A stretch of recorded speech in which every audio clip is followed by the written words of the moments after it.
सुनीता को अपने कानों पर विश्वास नहीं हुआ। उसके अंदर जैसे गुस्से का ज्वालामुखी धधक उठा।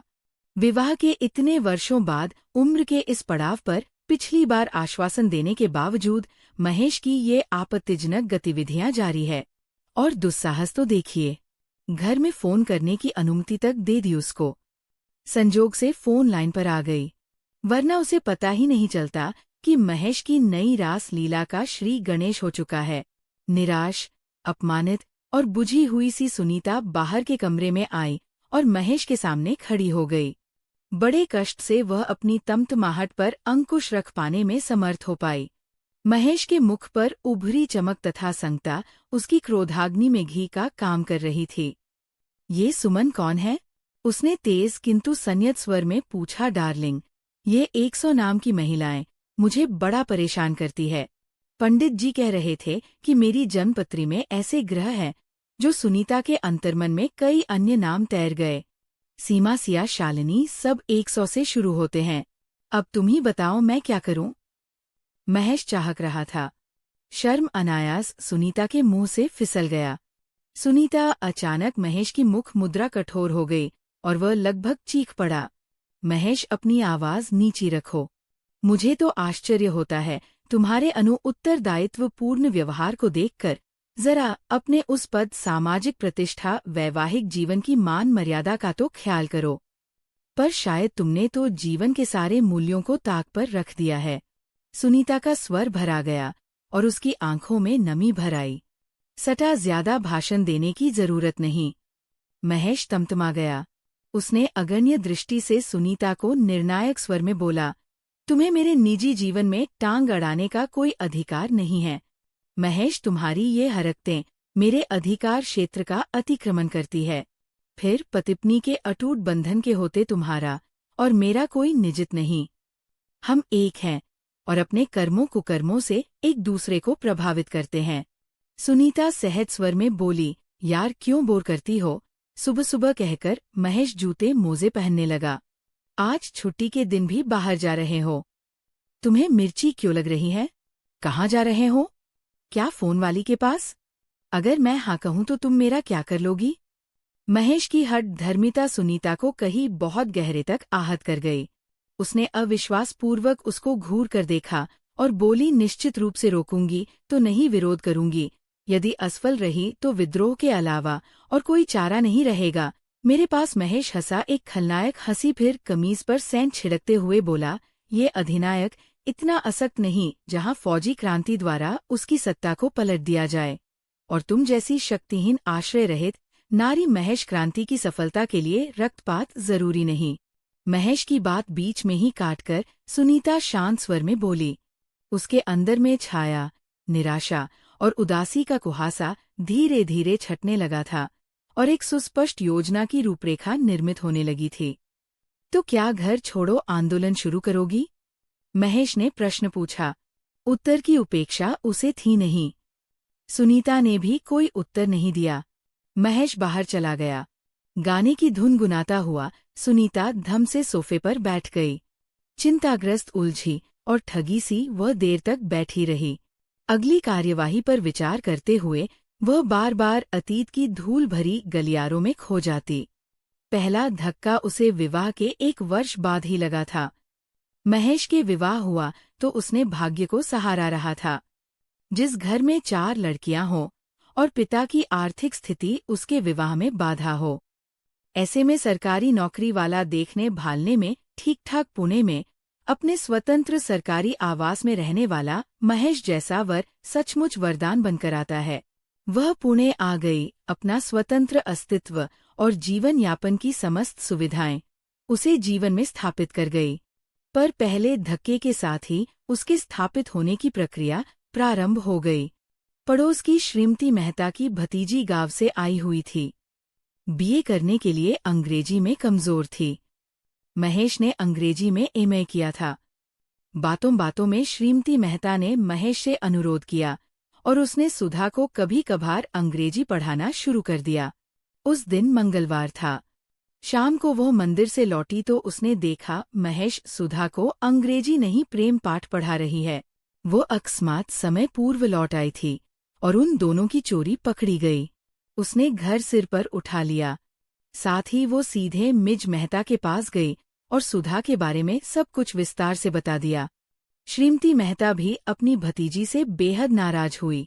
उन्होंने उसकी पढ़ाई बंद कर तत्काल वापस गांव भेज दिया। वह तब अपने पति के भटके कदमों को बांधने में सफल हुई थी, पर उसके अंतर में कुछ चटक कर टूट गया था।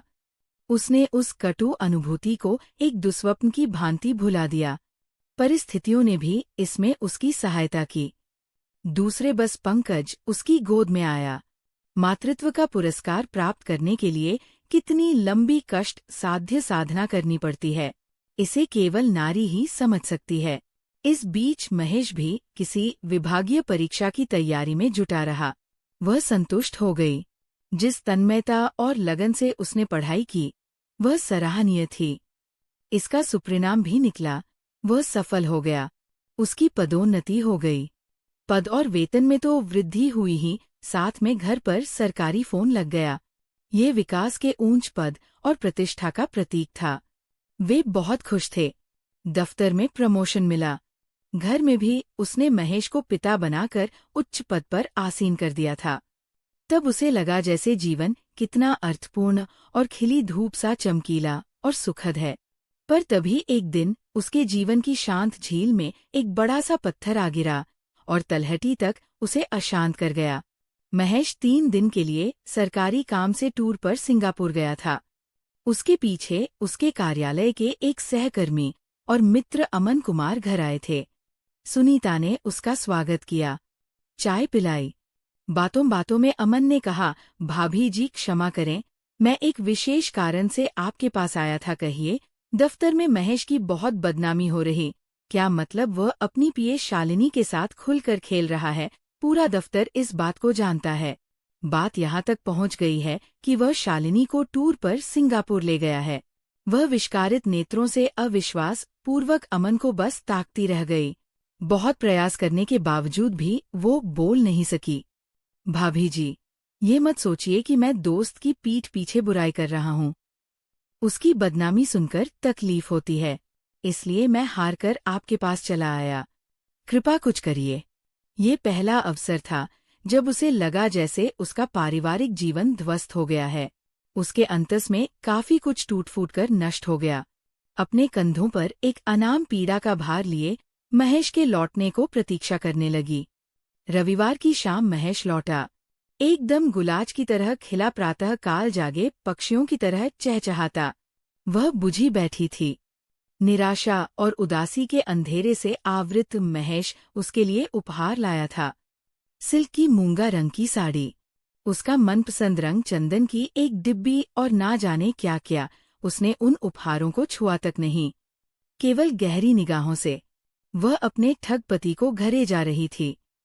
क्या बात है, तुम्हारी तबीयत तो ठीक है? महेश ने अचकाकर पूछा। मेरी तो ठीक है, तुम अपनी कहो। ये तुम कैसी बातें कर रही हो? महेश, सच बताना, सिंगापुर के टूर पर तुम अपनी पीए शालिनी को ले गए थे? उसने करुणा मिश्रित स्वर में पूछा। अचानक महेश का रूपांतर हो गया। वह क्रोधित हो दहाड़ा, तो तुम मेरी जासूसी करती रही हो। जब पुरुष गलत काम करता है तो उन्हें पता करने के लिए जासूसी की जरूरत नहीं पड़ती। कचरे के ढेर की बदबू की तरह उसकी बदनामी चारों तरफ फैल जाती है। सुनीता, बकवास बंद करो। चीखो मत। एक तरफ पराई स्त्रियों के साथ रंगरलियां मनाते हो और घर में पत्नी पर धस जमाते हो। मनाता हूँ रंगरलिया, तुम क्या कर लोगी? महेश का व्यवहार कटु ही नहीं तानाशाही हो चला था। उसमें अनाचार के साथ साथ प्रताड़ना और दुस्साहस का भी समावेश हो गया था। महेश के क्रूरतापूर्ण व्यवहार के समक्ष वह विवश हो गई। उसका विरोध गर्म दूध में मिली चीनी की तरह घुलकर नष्ट हो गया और उसके आंसू उमड़ पड़े। रोने से उसका दिल कुछ हल्का हुआ, किंतु महेश के प्रति दमिक आक्रोश उसे धीरे धीरे क्रूर बनाने लगा। तनाव और चिंता के कारण उसे सिर दर्द होने लगा। उस दिन अपने बेटे के साथ उसने जो कुछ किया उसको कटु स्मृति सर्प दंशी टीसती है। इतने दिन हो गए पर वो आज तक अपने आप को क्षमा नहीं कर पाई है। उसके सिर में दर्द हो रहा था। जब महेश द्वारा किया गया विश्वासघात वाद विवाद का विषय बनता, वह महेश की हठधर्मिता के सामने हार जाती रोती और सिर दर्द से छटपटाती। ऐसे ही एक शाम को उसका बेटा उसके पास आया और बोला, मम्मी मैं पीयूष के घर जा रहा हूँ। नहीं कहीं मत जाओ, घर में बैठकर पढ़ो। वह बिगड़ी, मैं तो अभी स्कूल से आया हूँ मम्मी, ठीक है खेलो, पर पीयूष के घर मत जाना। मम्मी पीयूष ने मुझे बुलाया है। मैंने कहा ना वहाँ नहीं जाना है। मम्मी एक बार जाने दो।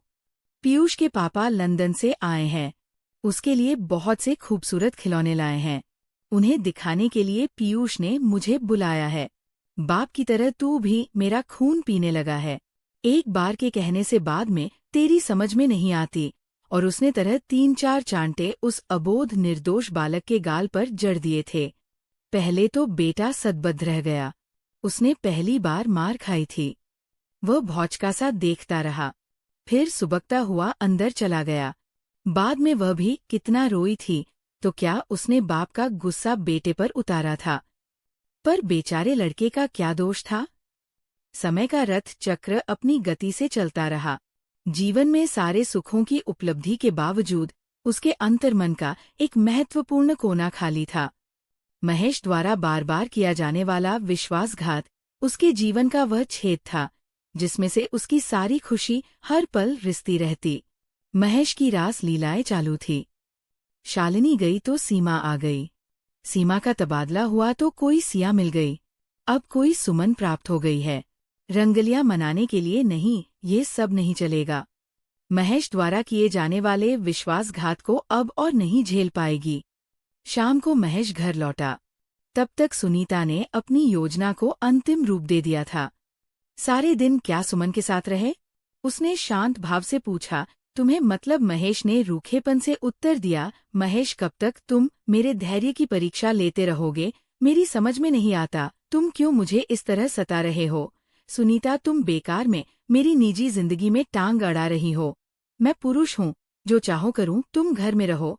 तुम्हें कोई तकलीफ हो तो मुझे बताओ। मुझे सबसे बड़ी तकलीफ तो यही है कि तुम शुरू से मेरे साथ विश्वासघात करते रहे हो।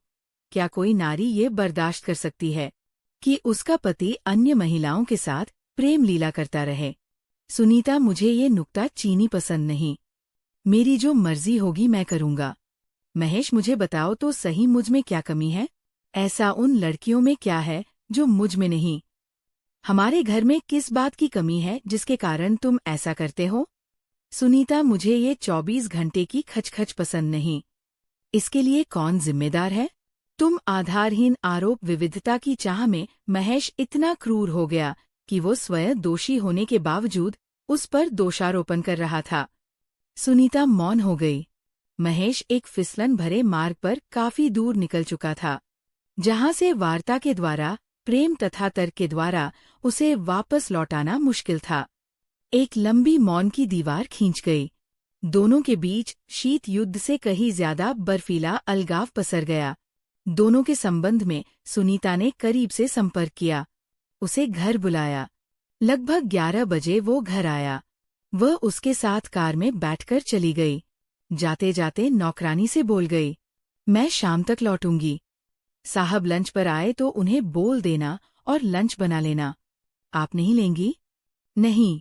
दोपहर को महेश घर आया लंच करने। सुनीता नहीं मिली, मिला केवल लंच। नौकरानी द्वारा बनाया गया बेस्वाद बेमजा। उसने नौकरानी से पूछा, मेम साहब कहाँ गई? पता नहीं, एक कार वाला साहब आया था, उसी के साथ गई है, शाम तक आने को बोला है।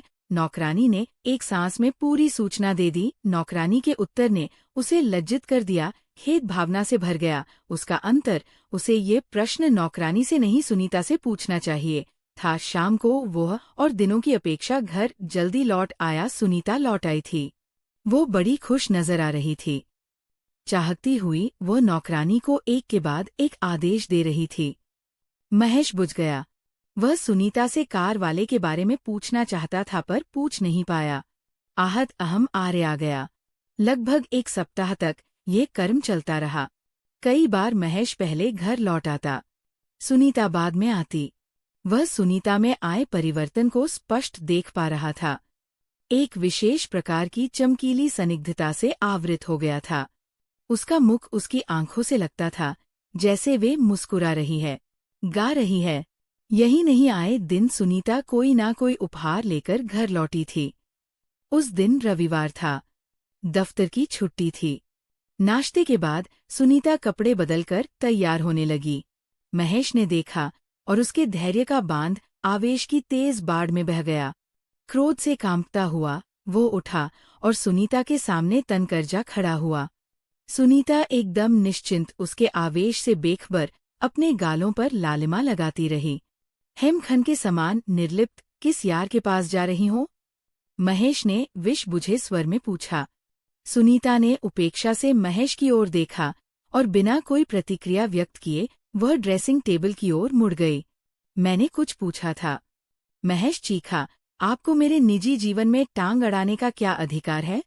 पति के होते हुए तुम यारों की कारों में। महेश की बात पूरी होने से पूर्व ही सुनीता ने तमतमाकर कहा, तो तुम्हें मिर्ची लगती है इसलिए कि मैं तुम्हारा पति हूँ? तकलीफ महसूस हुई। सुनीता ने गंभीर विदुप्ता भरे स्वर में कहा, पर एक नामालूम सी मुस्कान उसके होठों पर उभर आई। देखो सुनीता, अगर तुमने इस घर को वेश्यालय, महेश तुम पुरुष हो, ना दोहरे मानदंड को लागू करने वाले एक अन्याय स्वार्थी और अधीर पति, तुम विश्वासघात कर सकते हो, पर तुम्हारी पत्नी तुम्हारे पति चिन्हों का पालन करे तो वो वैश्या बन जाती है। महेश सत्वद रह गया। मैंने तुम्हें तुम्हारी ही कड़वी दवा की एक घूंट चखाई थी, समूल हिल गया ना। कितनी कड़वी और विषैली है यह अनुभूति, जरा सोचो महेश। यदि तुम पत्नी से एक निष्ठा, विश्वास और अविभाजित प्रेम चाहते हो तो पत्नी को ये सब क्यों नहीं देते? ये प्रेम संबंध समता की नींव पर ही टिक सकते हैं। सुनीता शांत किंतु धीर गंभीर स्वर में कहती चली गई। ये कार वाला कौन है? महेश ने डूबे स्वर में पूछा। इससे पूर्व की सुनीता उत्तर देती, कॉल बेल बजी। सुनीता ने दरवाजा खोल दिया। महेश के समक्ष एक सुखद आश्चर्य उपस्थित हो गया। द्वार पर कबीर खड़ा था। सुनीता के मामा जी का लड़का कबीर। तुम? हाँ जीजा जी, देखकर आश्चर्य हो रहा है। महेश यही है, कार वाला पुणे ट्रांसफर हो गया है इसका, और इसी की कंपनी में मैंने जॉब कर लिया है। सुनीता ने सत्य का उद्घाटन नहीं, जैसे बम विस्फोट कर दिया। महेश सत्वत सा खड़ा रह गया। फिर उससे पूछा, तुम्हें जॉब की क्या जरूरत थी? क्रांति के लिए शक्ति साधना और आर्थिक स्वतंत्रता जुटाना अति आवश्यक होता है, कहकर सुनीता मुस्कुराई और विजय सैनिक सी खड़ी रही। महेश का मन पश्चाताप और अपराध बोध से भर गया। उसे महसूस हुआ उसे सुनीता ने सचमुच परास्त कर दिया है। दोस्तों, आपको ये कहानी अच्छी लगी हो तो प्लीज़ वीडियो को लाइक कीजिएगा और चैनल को सब्सक्राइब